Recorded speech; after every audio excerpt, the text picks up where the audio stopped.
পুরোদমে ইসরায়েল, ফিলিস্তিন ও ইরান হতে যুদ্ধ চলছে এবং আমাদের থাকা সর্বশেষ গুরুত্বপূর্ণ আপডেট সংবাদ। ইসরায়েলের নারী সেনাকে মুক্তি দিল হামাস।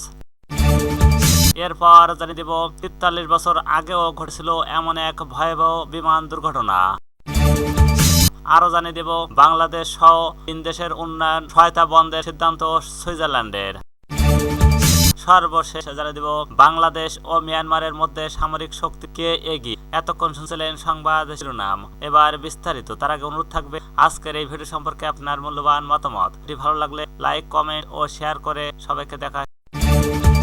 ইসরায়েলি নারী সেনাকে দিল হামাস। ইসরায়েল হামাসের মধ্যে যুদ্ধবিরতি ও বন্দি বিনিময় চুক্তি পর্যায়ে গাজায় আটক এবং ইসরায়েলি নারী সেনাকে দেওয়া হয়েছে। স্থানীয় সময় প্রতিবাদ ৩০ জানুয়ারি জাবালিয়া শরণার্থী তাকে রেড ক্রসের কাছে করা হয়। হামাসের মুক্তি দেওয়া এই নারী সেনার নাম আগাম বাগরি। মুক্তি দেওয়ার পর তিনি সামরিক পোশাক পরে হামাস সেনাদের সঙ্গে মঞ্চে ওঠে। এরপর রেড ক্রসের গাড়িতে ওঠার আগে দর্শক সে হাত নাড়েন। আজ মোট ৮ জন বন্দীকে মুক্তি দেওয়ার কথা রয়েছে হামাসে। এদের মধ্যে ৫ জন থাই নাগরিক এবং ৩ জন ইসরায়েলি। বিনিময়ে ১১০ জন মুক্তি পাবে ইসরায়েল কারাগার থেকে। এর আগে গত শনিবার ২৫ জানুয়ারি হামাস গাজায় বন্দী ৪ ইসরায়েলি নারী আর এর বিনিময়ে ২০০ ফিলিস্তিনিকে মুক্তি দেয় ইসরায়েল। ২০২৩ সালের ৭ অক্টোবর হামাসের হামলায় বহু শ্রমিক সহ ২৫০ জন ইসরায়েল নাগরিক ও সেনা সদস্য অপহত হয়। ২০২৩ সালের নভেম্বর প্রথম যুদ্ধবিরতির সময় হামাস ২০ জন থাই বন্দী দেয়। ইসরায়েল জানিয়েছে এখন ৮ জন থাই নাগরিক বন্দী।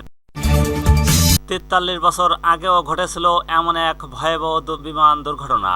যুক্তরাষ্ট্রের রাজধানী ওয়াশিংটন বুধবার রাতে একটি যাত্রী বিমান ও সামরিক হেলিকপ্টারের সংঘর্ষের ঘটনা ঘটে, যাতে পোটোম্যাককে এখন পর্যন্ত লাশ করা হয়েছে। তবে এতে বড় সংখ্যক প্রাণহানির আশঙ্কা করা হচ্ছে। আর এর ফলে ঘটনাটি ৪৩ বছর আগেও ঘটে যাওয়া আরেকটি ভয়াবহ বিপর্যয়ের কথা মনে। বৃহস্পতিবার মার্কিন গণমাধ্যম সিএনএন এক প্রতিবেদনে এই তথ্য জানানো হয়েছে। প্রতিবেদনে বলা হয়েছে সেই দুর্ঘটনাটি ঘটেছিল ১৯৮২ সালের ১৩ জানুয়ারি।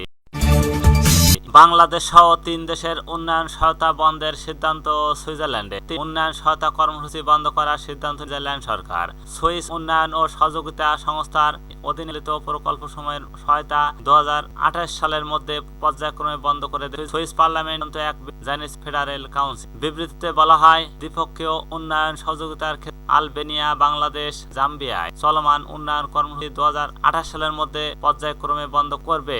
বাস্তব পরিস্থিতি সুইজারল্যান্ডের স্বার্থ, অর্থ এবং অন্যান্য দেশের তুলনায় এই শব্দে সুইস আন্তর্জাতিক সহযোগিতার সামগ্রিত্ব বিবেচনা করে নেওয়া হয়েছে। গত ডিসেম্বরে পার্লামেন্ট কর্তৃক সহায়তার বাজেট কমানোর পর উন্নয়ন সহায়তা কর্মসূচি কাটছাট করার সিদ্ধান্ত নেওয়া হয়। সুইস পার্লামেন্ট ২০২৫ সালের আন্তর্জাতিক সহযোগিতা বাজেট ১১০ ফ্রান্স যা ১২১ মিলিয়ন এবং ২০২৬ থেকে ২০২৮ এর জন্য আর্থিক পরিকল্পনা থেকে ৩০১ মিলিয়ন ফ্রান্স কাটছাট করছে।